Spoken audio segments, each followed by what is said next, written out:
As I mentioned earlier, we don't have an axe, but this always goes. It's a military shovel. It's got a spike there. You can spike. It's got a shovel here. You can dig. This is at a 90 degrees, but it does go out flat. And we prefer to take this. In fact, this always goes no matter what. That is something that always goes. Now, if we need to hack, like a tree or whatever, we use this knife. The only trouble with this knife is it's probably not going to be allowed in a national park. You've got to check. They've got all kinds of rules. So check and see. But if I'm out in the wilderness, I want this thing with me. You can see right here, this top of this is very thick. It's almost a quarter of an inch thick right here. And it tapers down the knife, but you can hammer on the top of that. And you can hammer in. If you've got to chop something down, let's face it, you're not going to be chopping something down every day. So if you need to make a fish spear, whatever, the reason I got this knife was because I can hammer on the top of it, and that is a plus. This is a skinning knife right here. You hook the skin on that hook and pull on it, and it cuts the skin off the animal. Comes in very handy. I don't know if you're going to be getting big game. I hope you do, but maybe you might not. This is his companion. This is a more legal knife. This is what will be allowed into a park with a 3-inch or shorter blade. And there's this knife, probably not allowed, but knives come in all kinds of shapes and sizes, and you've got to check to see where you're going. Hopefully you don't have any restrictions on you. And last but not least, this is a Leatherman. This particular Leatherman is called a Signal, and the reason it's called that is because it has there's a pair of pliers right there, but it has a strip, and the strip is magnesium, and you can start a fire with it. A Leatherman, it fits right on your belt. You don't even know you've got it. It's got a lot of uses, a lot of blades. You can hack, saw, grind. In this case, you can start a fire with it. Now, another important thing to have with you is instant coffee. Oh God, I didn't mention it all this time, but that might be very important on your list. I also have mint medley herbal tea. Love mint tea. Whole bunch of it right there. Don't forget the coffee. Here are some incidentals. This right here is a neck covering. You put it over your neck. You got sunburned. You don't want to get burned again the next day. That covers your neck. It's great. Here's a bag of sandwich bags. And also you can use this neck covering. Say you can't sleep. Mosquitoes are driving you crazy, keeping you awake. Put that on there to keep them off there. Here's an ace bandage.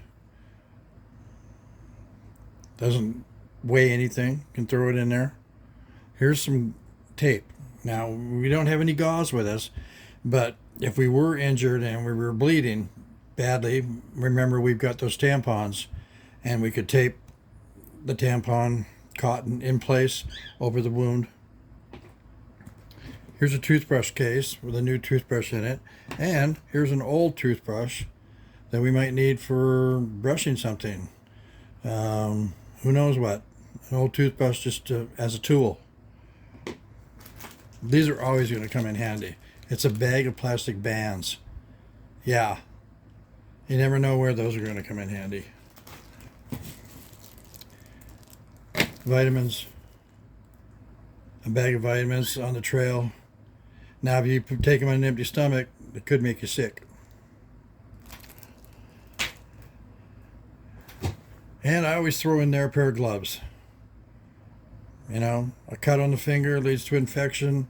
If I can save cuts on the finger, I can cut down on the bacteria. And here is a change of underwear and some socks. So what's the average we're going to be out there? 5 days? Well, I change my underwear every 5 days whether I need to or not.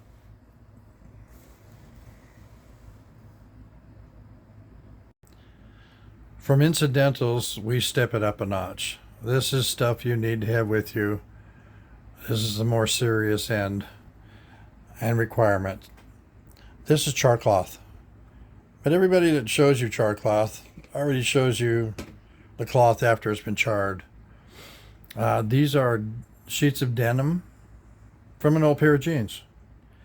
And what happens, you put some holes in the can, in this type of a can, in the top and around the sides, and you put it on the fire. And watch it. You'll see what happens. It starts to burn, but it can't really burn. There's not enough oxygen. But it burns just enough to turn all the cloth in there into carbon. It's really carbon cloth, but they call it char cloth. Now, you take a little chunk of that when it's time to get a fire going, get your magnesium strip and your tinder bundle, hit it 2 times, boom, you got flame. Tinder bundle's burning. Now, this right here is cordage. A very special kind of cordage, military grade. It's 100 feet long. It's got, it's made out of several strands. One of the strands is Kevlar, 100 feet of Kevlar. 100 feet of military style type 4 paracord. It can hold up to 1,000 pounds. You've got 100 feet of durable 25-pound test fishing line in there, and 100 feet of waterproof wax jute tinder for starting fires. So in itself, multiple uses. You don't take it apart. You can use it as a 1,000-pound capacity. There's nothing you're going to run into, except I hope it's a big moose that weighs 1,000 pounds or a big buck, 450 pounder. That I hope for you. But yeah, you may need to suspend something, making a shelter. You may need to transverse a canyon where you're only going to be able to go across by rope, whatever, a million uses. Absolutely a must. It's from a company called Titan, survival.com. Titan, Titan. They've got a bunch of good stuff. This right here is a big piece of mirror. It can send a signal a long way away. Also,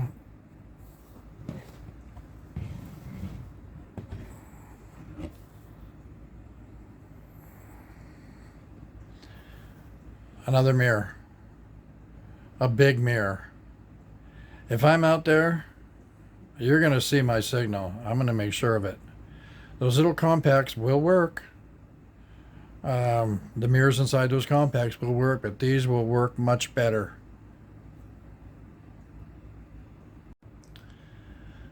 In the end, it all comes down to water. Being able to procure water, being able to carry it once you do find it to your next location, or maybe you decide you'll stay there. You got a good water source? Why not? It might be smart to bed in, build a shelter. You've got your fire, if you've got your water, you're going to last a while. You just got to find some food.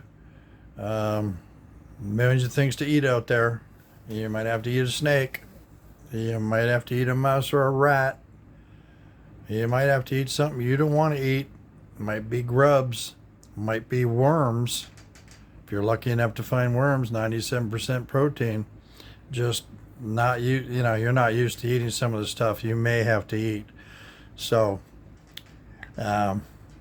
bring plenty of vessels to transport water with and keep water with you.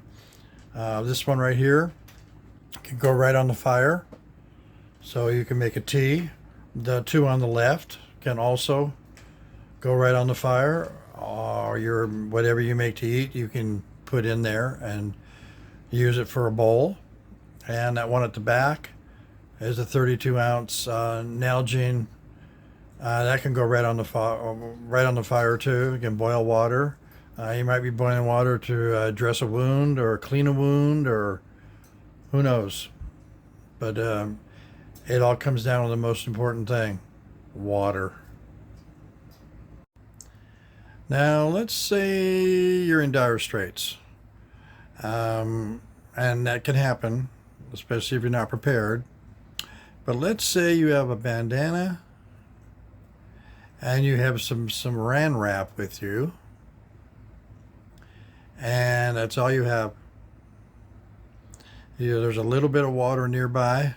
It's a puddle. It's evaporating quickly. Sun's up. You got a little drink out of it, but you need to start a fire. It was really cold the night before. This is how you can start a fire with what you see in front of you.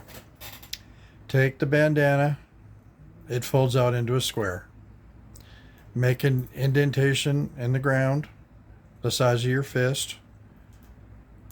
Put the bandana over it. Take the saran wrap, put the saran wrap over the bandana, and pat down into the little depression that you made. Go get some water, pour it inside the saran wrap. Now, take the edges of the saran wrap, fold them up so the water won't escape, and then start to turn the ball of water that you have in the saran wrap until it's tight and there's no air in it. Take that over to your tinder bundle. Finagle the sun so it's refracting through the water. Keep experimenting with it, coming close and going away, and get it to where you've got a nice focal point and hold it there.